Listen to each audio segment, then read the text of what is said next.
Let's talk about the return of Todo and the climax of Jujutsu Kaisen. Todo was missing since the end of Shibuya, but after 100 chapters, we finally got the revival of the Woogie Warlord. And not only has he come back with a functional Boogie Woogie, it is better than ever. A lot of people are wondering why he has his curse technique back after his fight with Mahito, and I think there is an easy explanation to this, which is that they swapped him with somebody who can use RCT. I will say it's not confirmed because he might just have a Frankenstein hand under that bandage, but I think that makes enough sense to me that he just got someone with RCT.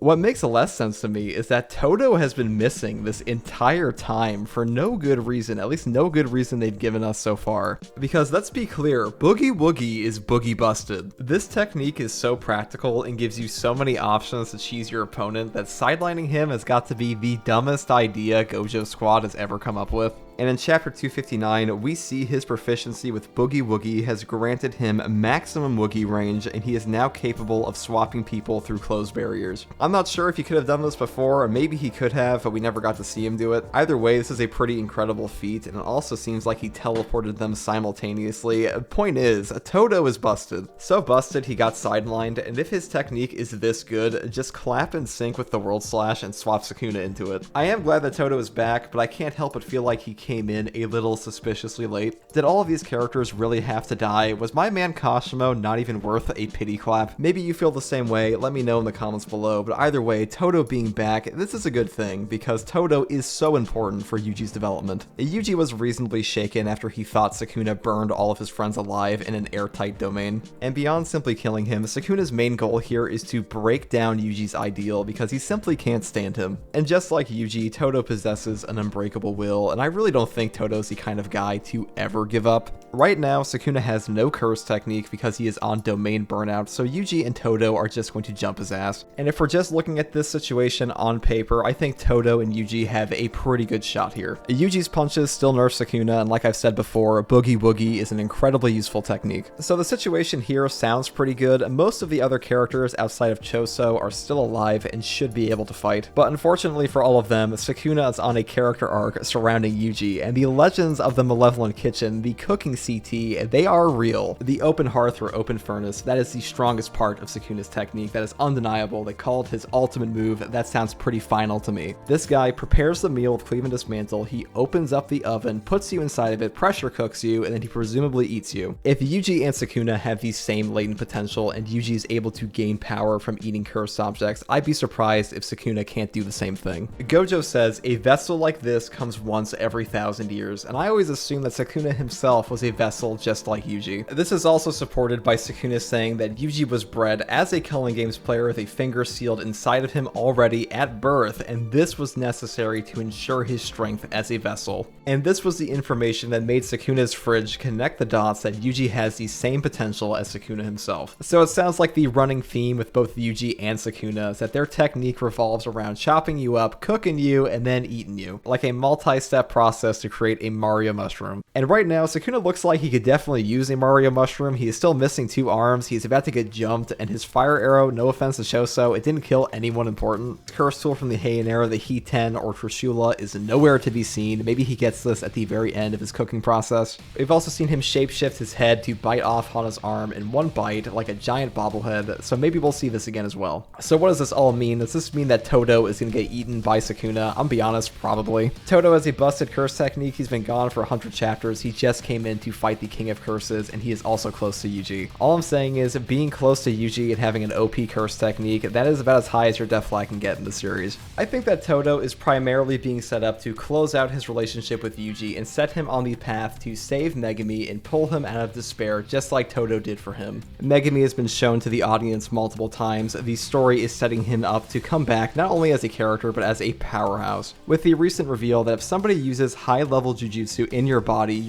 will remember it forever. And Megumi has been Sukuna's ride-along for well over a month. Things like an open barrier, Chimera Shadow Garden, these have a real chance of happening. The biggest question is, how would Sukuna leave Megumi and still have a body? Well, the merger is still going to occur, and personally, I think the merger is a red herring. Or at the very least, it will not occur in the way the characters assume it will, because the merger creature, the true purpose of the Culling Games, is still a mystery. Kenjaku was about to spill the beans when he said that Tengen had lied lied to them and not told them the entire truth, before Yuki interrupted him and we never got to hear what he had to say, and she told Choso to live as a human and die as a Sukuna victim. We are quickly running out of side characters to pull into this fight, and while I've never been a Nobara believer, Gege bringing Todo back in after almost zero mentions for all this time has me wondering. If your plan is to save Megumi and do soul damage to Sukuna, she seems like a good choice for both options. And now with Todo, we have a precedent for them hiding characters that have been here the entire time, and if all the other characters got stronger, so did she. I really can't believe I'm talking about this. I have always been an anti-Nobara coper, but we are in a new age of Jujutsu Kaisen. Todo just boogie woogied his way back into Jujutsu Kaisen after 100 chapters by swapping out with Choso's corpse. Anything is possible. Just because you've been gone for a long ass time doesn't mean you can't show up to fight Sukuna, because Gege Akutami is trying to tie up every single loose end that they possibly can. And the last thing I want to touch on here is the theme of brothers in this fight and this series in general. Brothers and family play such a huge role in Jujutsu Kaisen, and with Yuji finding a brother in Choso and Sukuna having eaten his brother, and the reveal that Yuji is the spiritual nephew of Sukuna, it makes me wonder if Gege Akutami is going to expand on this with Todo and Yuji fighting Sukuna. People have been wondering for a long time why characters like Todo and Choso see Yuji as their brother in some kind of vision. And I have a few thoughts on this, but the one I primarily want to talk about is the fact that Sukuna himself killed his twin brother. And we know that his twin brother's soul kept reincarnating over the next 1,000 years until Kenjaku found Jin Itadori. And it sounds like Kenjaku either got Jin Itadori killed or killed him outright after creating Yuji Itadori. We don't know for sure. And the reason I'm talking about this is if the fragment of Sukuna's brother passed on to Yuji or from Jin in some other way, then it could be responsible for the visions these characters are seeing. In the world of Jujutsu Kaisen, and more importantly under the laws of Jujutsu, twins are viewed as a single entity. And the idea of this fragment of Sukuna's twin, or this fragment of Sukuna himself that has been looking for his twin brother for over 1,000 years, that's pretty tragic, and I think it's a pretty interesting explanation. And this whole Todo and Choso thinking that Yuji is their brother thing has been one of the strangest occurrences in all of Jujutsu Kaisen, and I think that makes a lot of sense as an explanation, though there might be another one. That's just my take. I'm a big fan of the Hindu and Buddhist elements in this series, and I always have been. It's probably my favorite part, to be honest. And if reincarnation is true for Sukuna's brother, it's probably true for everyone else, and that explains why Angel says incarnating is unnatural. Because when the fundamental objective of Buddhism is to break from the cycle of suffering and rebirth by giving up earthly desires, you can't really do that by constantly holding on to who you were. And not only are you holding on to who you were, you are also robbing the person whose body you stole of their chance at finding their own enlightenment. You're supposed to die and try again. That's kind of the whole point. And what does this mean for Jujutsu Kaisen? Well, it means that Gojo 2 is coming. Jujutsu Jesus Reborn.